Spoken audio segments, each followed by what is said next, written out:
Yeah. So everyone just like that, right? Please. Some of the people. Really good, just like that. Good. Everyone right here, me, please. Like that.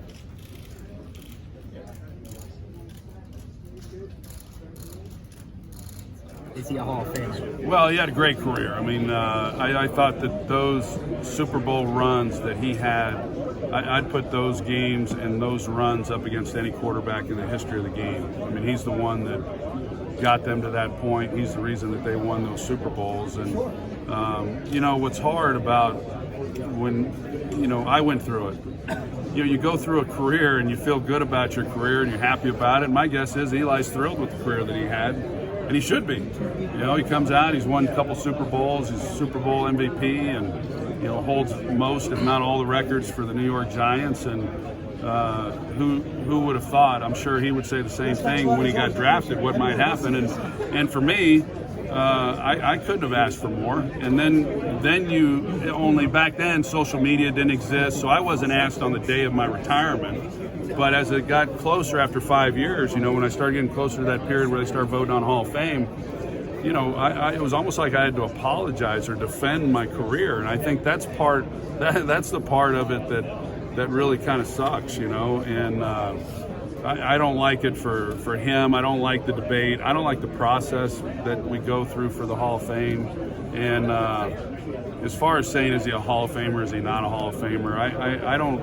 I said this when I played, I still say it. I don't think any player should ever retire from football feeling that they are a Hall of Fame player. I think it takes away from those that are in the Hall of Fame, and if you're fortunate enough to be asked to join, you should join with hat in hand and feel good about it. I've never liked hearing a player complain about not being selected for the Hall of Fame. Guys like Drew Brees, Tom Brady, Phillip Rivers will always have a place in this game. Everybody's not going to be mobile. Everybody's not going to have the ability to take off and run and take it down the yard.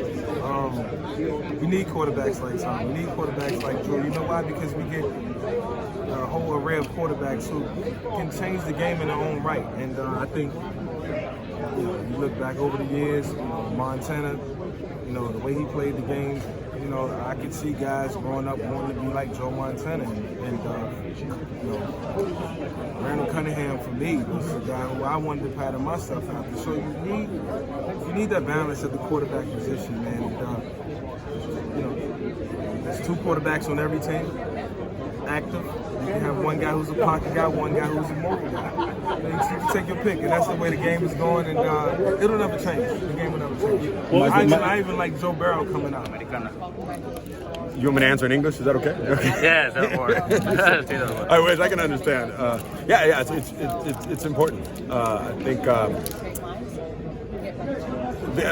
being a Latino, starting with Anthony Munoz, and seeing the impact, and seeing where it is now, and seeing how it's getting better. Way more Latinos involved than just kickers. You know, it's becoming mainstream.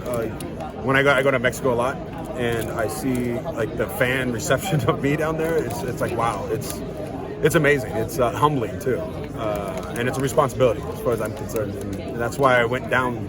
My grandfather's from Argentina, raised in Argentina, and obviously spoke fluent Spanish. But for me, I didn't grow up speaking. But I was in Southern California. But I went down to Mexico for months to live in San Miguel de Allende to learn the language, not just for my grandfather, but also for the community, because I knew that they were looking to me, and I embraced that, and I love it. So. Can you send a message from the Mexico fans? The fans in Mexico. What do you want me to say? Hey, what's up, guys? Enjoy the game this weekend. Viva los Jefes, and we're going to win, and I can't wait for the Super Bowl. Oh, my favorite tight end? Other than myself. Okay, myself, man. Right here. Yeah, I know. I was going to pick myself. Now, my favorite tight end currently playing right now, I would say, you know, Kelsey and Kittle are the two best tight ends in the league. But my favorite, I'll go with Kittle. I mean, he reminds me of myself. And, you know, whenever he gets the ball, he doesn't want to go down. He just wants to be tackled by the whole defense. I mean, you're not just taking him down. You know, I mean, one guy can take him down if they get a clean shot at his legs or something. But if you don't have a clean shot at Kittle, you're going to have to, you know, bring the whole squad to take him down, and that's what it's all about. And you know, he reminds me of myself in that way, so I love watching his game. Hall of Famer. There are a lot of great Cowboy fans down in Mexico, and keep on following the Cowboys. They're getting better and better. Sí, la verdad que un sabor latino totalmente para ese Super Bowl 54 y sobre todo que bueno, la comunidad latina está presente, ¿no? Los vemos en todos lados, como que la Florida siempre ha sido un buen anfitrión para ese tipo de eventos, el Super Bowl, la ciudad que más han tenido la oportunidad de recibirlos, ¿no? Entonces, para mí el venir con el equipo de Fox Deportes significa bastante y sobre todo tener la oportunidad de narrar el Super Bowl este año.